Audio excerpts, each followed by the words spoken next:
Kitchen knives, a compilation of skills for knife making. Japanese swords are recognized as artwork because of their sharpness and beauty. They are also known to be some of the sharpest cutlery in the world. Effort and enthusiasm in the pursuit of sharpness by Japanese craftsmen have brought about great knife sharpening skills.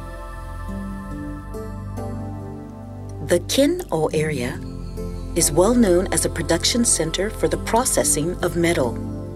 It is said there is nothing they cannot make.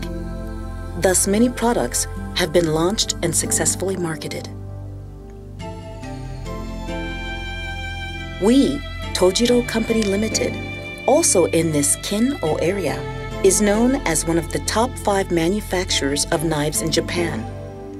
We have been pursuing ways to better knife sharpness since the establishment of our company, and our brand name, Tojiro, is very famous all over the world.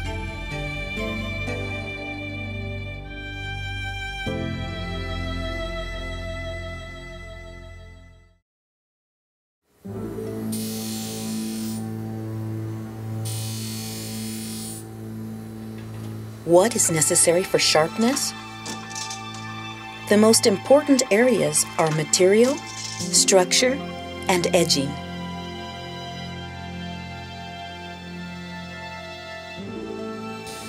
Edging is very important. Sometimes this factor even affects the taste of food. However, even if the edging is good, it wears away with use as the blade becomes dull.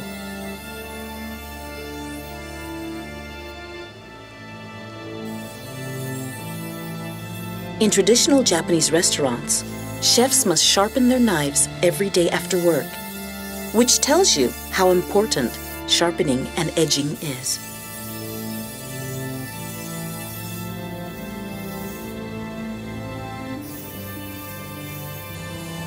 Let's learn how to resharpen kitchen knives through Tojiro's edging skill.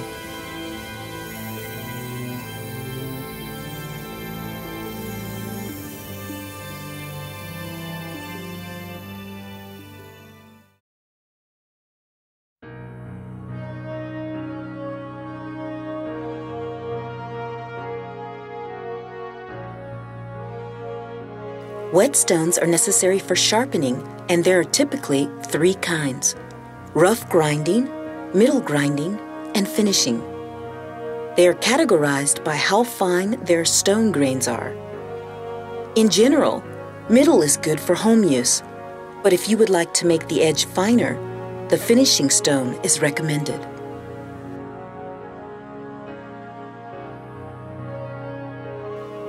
To make sharpening easier and more efficient, this kind of container and whetstone table can help.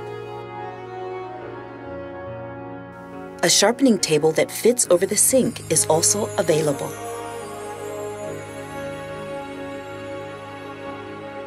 Soak the whetstone in water before sharpening.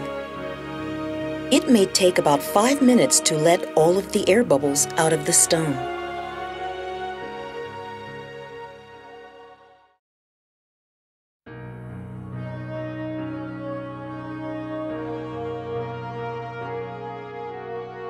In general, the double-edged knife is common for home use. The angle against the whetstone is important when you sharpen these kinds of knives.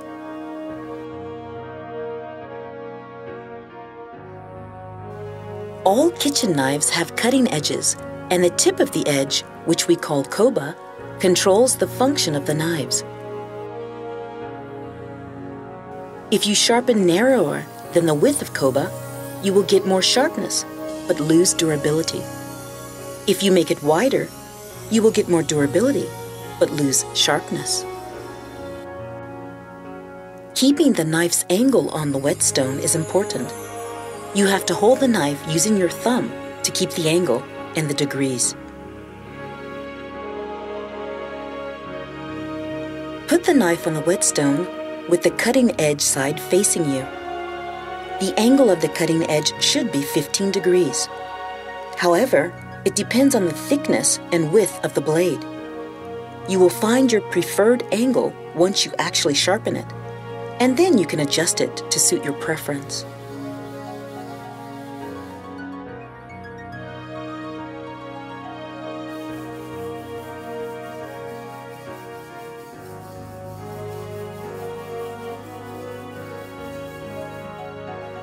Angle the knife 45 degrees against the vertical center line of the whetstone, and put your left hand around the edge where you would like to sharpen it. Let's start from the tip to heel in order. It may be better to divide the areas of the knife into several parts while sharpening it until you get used to sharpening the entire edge. Put your weight into the process as you hold that angle. A liquid that looks like mud will appear as you sharpen the blade. It is necessary for the sharpening process, so please do not wash it away. Unstable holding of the knife may change the angle, which is not good. Also, if you sharpen moving forward only, the edge will be rounded, but it won't be sharpened. A device that keeps the right angle may be helpful until you get used to sharpening. If the edge is correctly sharpened, burrs will appear on the side, and you can feel them with your finger. Burrs are proof that a knife is being sharpened. Check the knife several times with your fingers during the sharpening process. Sharpen the entire edge the same way. Turn it over and take the burrs away. The ratio 6:4 should be better. Note this ratio as a guideline. You will then be able to have roughly a 5:5 edge when you actually sharpen the knife. When you get used to it, you can sharpen a knife using your left hand in the same way as when you use your right hand. This is actually better because both sides can be sharpened equally. The same way is used for finishing, as with middle grind.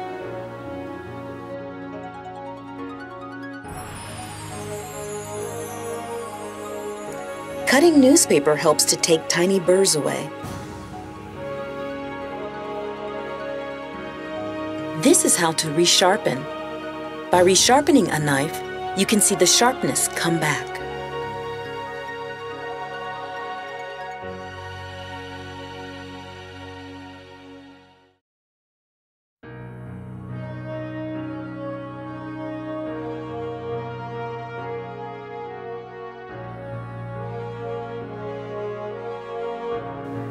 A section of knives are generally cuneiform, as you can see. This means the closer to the spine, the thicker. If you repeat sharpening, the edge will be thicker and the angle also obtuse, which means the edge becomes dull. To solve this problem, you have to make the whole kitchen knife thinner. We call this togi oroshi.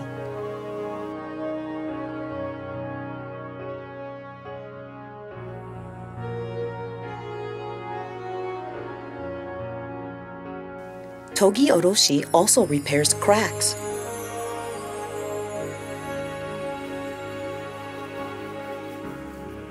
Grind 1/3 of the whole blade for togi oroshi.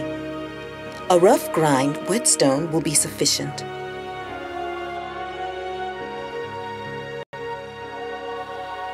Togi oroshi is basically the same as the sharpening we showed. When you have sharpened a knife several times, you will need to check to see if the edge has become thicker. If it has, it may be time to do togi oroshi. Togi oroshi is done prior to sharpening.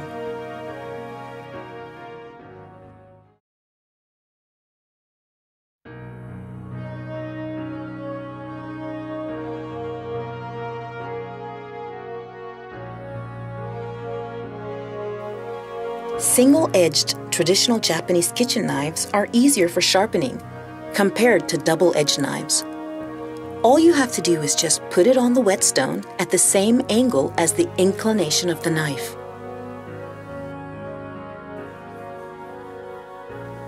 Start from the tip of the knife. If there is a curve, you will have to make sure the edge is on the whetstone.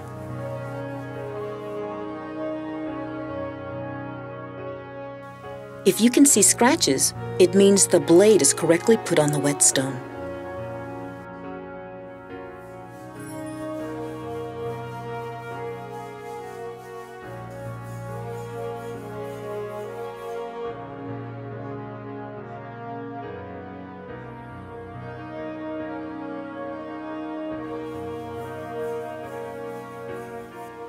Deba is also the same.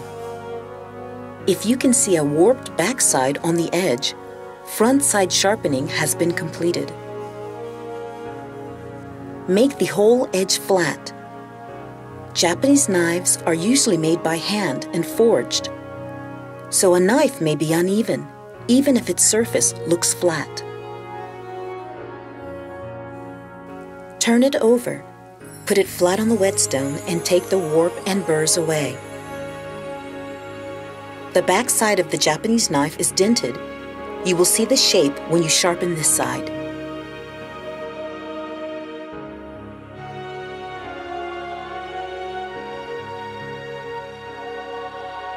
Sometimes deba is used for cutting bones of fish using the heel, so we make the part double-edged.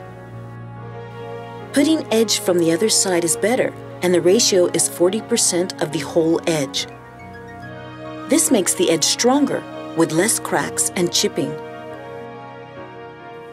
But this is not mandatory. The same goes for finishing as middle grind. This affects the taste of sashimi, so we highly recommend you use the finishing whetstone.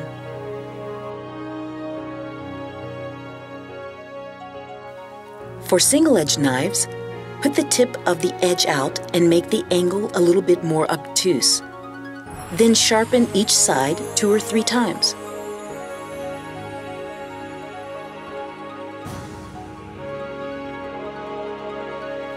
We call this process koba-awase, which makes the edge stronger so there is less chipping.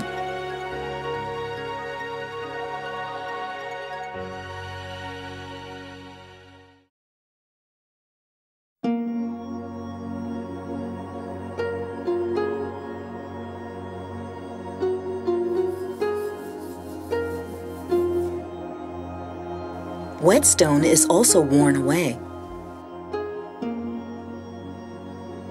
Because the surface does not stay flat after repeated sharpening, it needs to be maintained.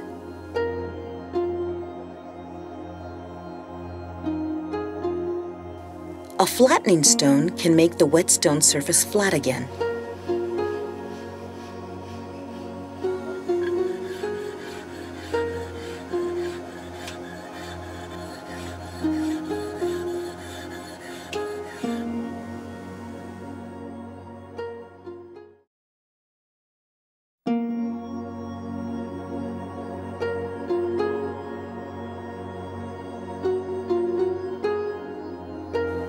There are many simple sharpeners on the market these days, but most do not sharpen edges well. This kind of sharpener makes the edges rough and notchy, just like a saw, which slices food well when you cut with it. Because it slices well, you may feel that the knife is sharpened, but it is not. It is temporary and does not last long. A sharpener is never a good substitute for a whetstone. Using a sharpener may result in cracks or chips because it takes the strength away from the knife's edge. There are many scratches and flaws on the edge, as you can see. A sharpener is not good for the edge of a knife.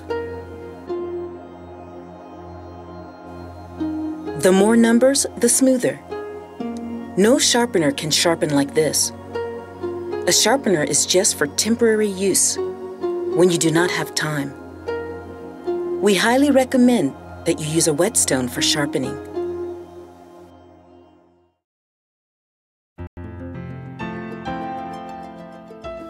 Well, how was it? Sharpening may seem to be difficult, but actually it is not once you understand the process. You can use sharp kitchen knives every day. This resharpening culture is an important part of the Japanese mindset. We attach pride to using things for a long, long time. This cultural value is one of our greatest assets. So please, do not throw away your knife even if it becomes dull. By sharpening and reusing knives, we can solve many environmental problems. Enjoy your cooking life.